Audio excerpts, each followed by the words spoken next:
নমস্কার, আশা করি আপনারা সবাই ভালো আছেন। দিস ইজ জয়গুরু ব্লগে আপনাদের অনেক অনেক স্বাগত। এখন বাজে হচ্ছে 8:15। আমি আলু ভাজা নেড়েছি।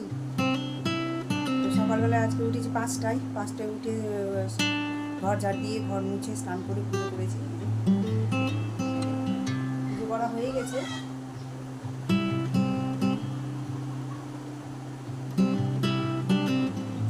তো ঠাকুরের সেবা করে তারপরে আমি গেছিলাম, আজ মাছ এনেছি, মাছ কাটলাম বসে বসে।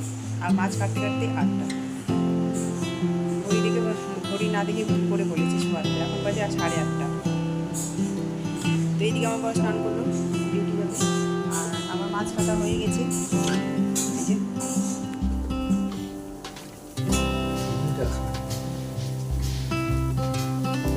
এই হচ্ছে আলু ভাজা আর চা বসিয়েছি। কালকে দুধ নিয়েছিলাম, গরম করেছিলাম, আজকে গরম করলাম। এই দুধে চাটা খেতে বেশ ভালো লাগে। কালকে দুধটা নিয়েছিলাম, আমার বুদ্ধি লেগেছিলো, তো আমার বুদ্ধি ওই যে বাড়ি দিলাম ওই কচু পাতাতে।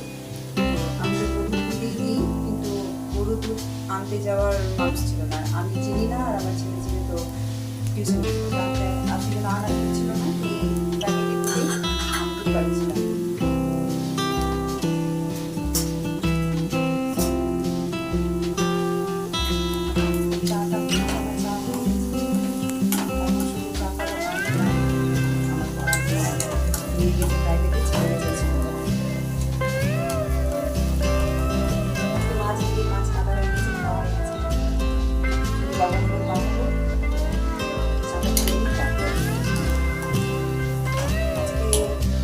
গেস্ট আসবে আজকে।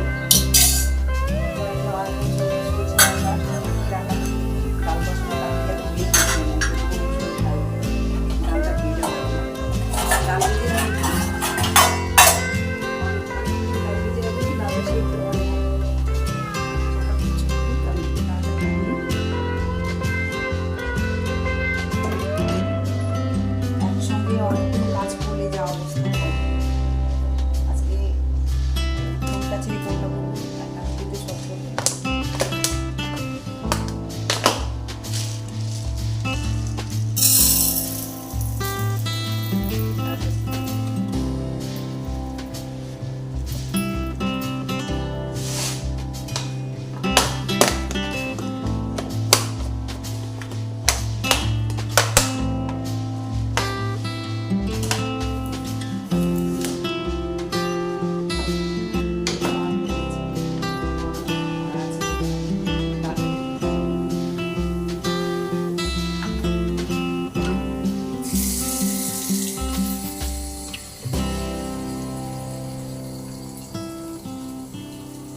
ডালটা ভিজে রাখলে কি ডাল সিদ্ধ হয় তাড়াতাড়ি। আর ডালের মধ্যে দেখবেন যে সারগুলো লেগে থাকে বা সাদা সাদা পাউডার লেগে থাকে, সেগুলো ভালো করে পরিষ্কার করে তুলে না সবটাই বেরিয়ে যায়।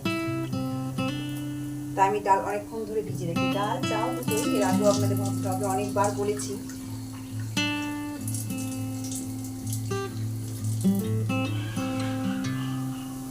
তো চলুন চাটা চিকে নিই। আলু ভাজা কি নিয়ে নিয়েছ? হ্যাঁ,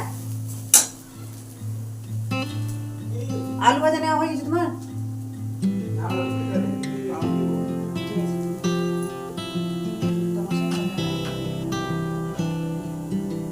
সারা ছিল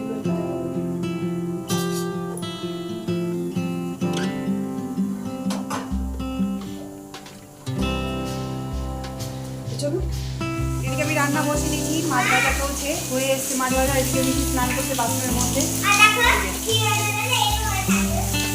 স্নান করছে, আর এদিকে যে মাছ ভাজা চলছে।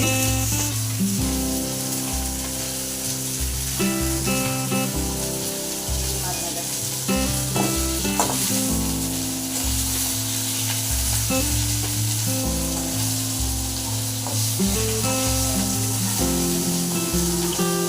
এখানে ডাল বসিয়েছি। আর এই যে শুধু ওই মাছের মাথা দুটো ভাজতে হয়ে যাবে।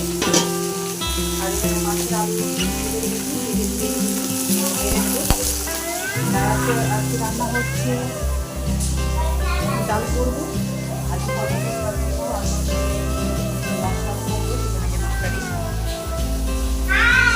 মশলা বাটবো।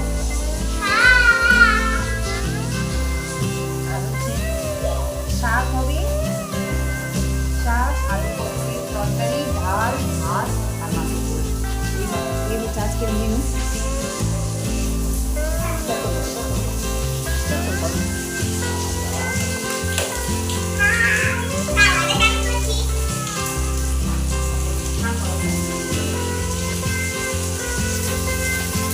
এরপরে আলু ভাজাটা ভেজে নেবো আর এগুলো মশলা করবো, এক হাতে দুটো করবো।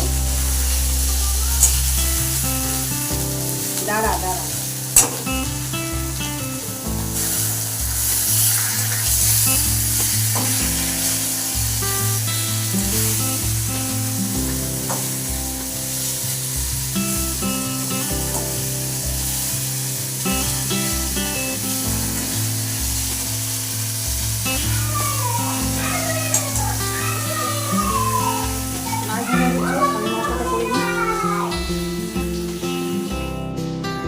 এইদিকে আমি আলু পটল ভেজে তুলে নিচ্ছি।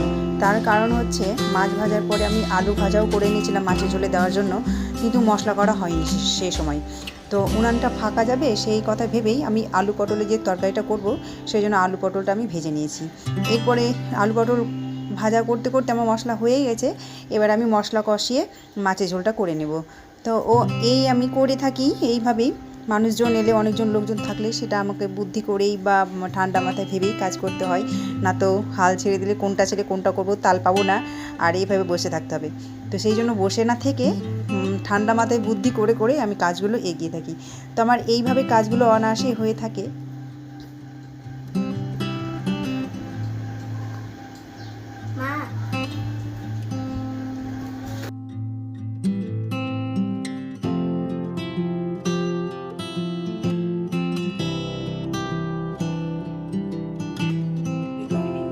এদিকে আমি রান্না বসিয়েছি, মাছের ঝোল ফুটছে, আর একদিকে শাক বসিয়েছি, তারপরে ভাত বসাবো। আর মাছের ঝোল নামিয়ে আলু পটলের তরকারি, তো আলু পটল তো ভাজাই গেছে, তারপরে সবজিটা বসাবো। আর এদিকে মেয়ের পড়া ধরছি আমি, একদিকে সপ্তাহে পড়ে গেছে, আমি কোনটা ছেড়ে কোনটা হচ্ছে করি। এদিকে বাংলা পড়া ধরালো, আর এখন করছি ইংলিশ, কারণ ওর মানুষজন এলে তো পড়া হবে না, তাই এখন ওকে স্নান করিয়ে পড়তে বসে দিয়েছি। কারণ টিউশন থেকে এসে একটু কিছু দিল, মুখে দিল জল খাবার, তবে স্নান করলো, আর এখন পড়াটা ধরে নিই। আমার একটু মাছগুলো হচ্ছে, আমার মাছটা দেখতে যেতে হবে। এদিকে রান্না করতে করতে আমার গ্যাস হয়ে গেল শেষ। রান্না অর্ধেকটা হয়েছে, অর্ধেকটা হয়নি, এখন অর্ধেক বাকি আছে। আমার গ্যাস শেষ হয়ে গেল। এখন দেখি কী উপায়ে রান্না করি। আর এদিকে আমার ছেলের স্কুলের ড্রেসগুলো ভিজে রেখেছি কাঁচার জন্য, এই যে এগুলো কেচে নেবে। আর একপালা বাসন ধরা আছে, আমি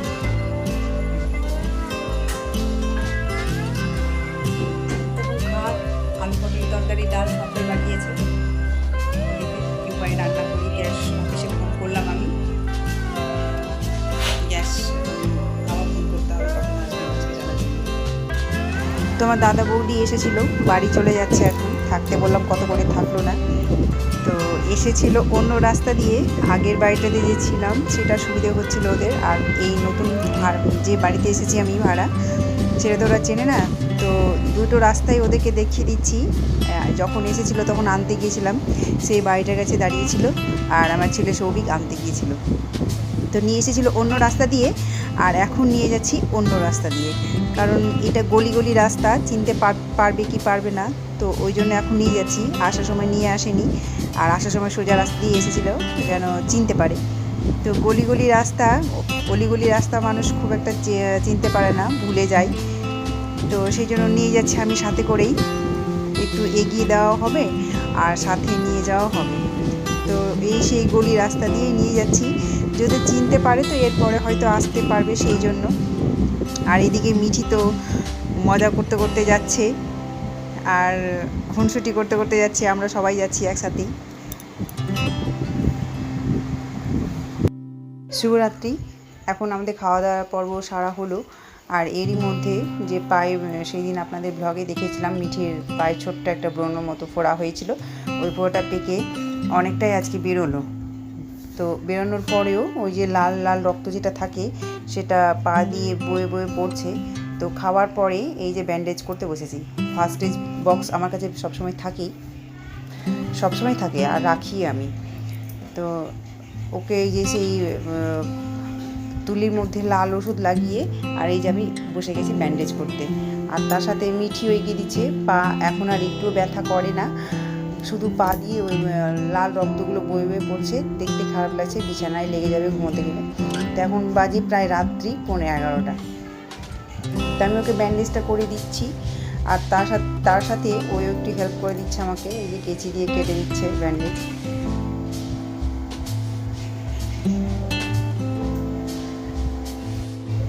যখন এর আগের বাড়িটাতে ভাড়া ছিলাম তখন মিঠির 7:30 8টা বাজলেই ঘুম থেকে তুলে খাওয়াতে হতো।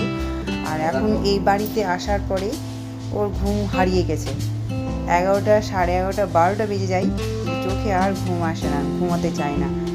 তো ফাইনালি ওর ব্যান্ডেজ করা হয়ে গেল। এর আগের ভাড়া বাড়িটাতে ওকে ঘুমিয়ে গেলে ঘুম থেকে তুলে তুলে খাওয়াতে হতো, আর এখানে খাওয়া দাওয়ার পরেও যেন ওর ঘুম কোথায় হারিয়ে গেছে, ঘুমাতেই চায় না। তো এই ব্লগটা আমি এখানে শেষ করছি। আপনারা ভালো থাকবেন, সুস্থ থাকবেন। আর এই ব্লগটা যদি ভালো লেগে থাকে তাহলে একটা লাইক, একটা কমেন্ট, একটা শেয়ার এবং একটু সাবস্ক্রাইব করে দেবেন। তো আজকের মতো এখানেই টাটা, নমস্কার।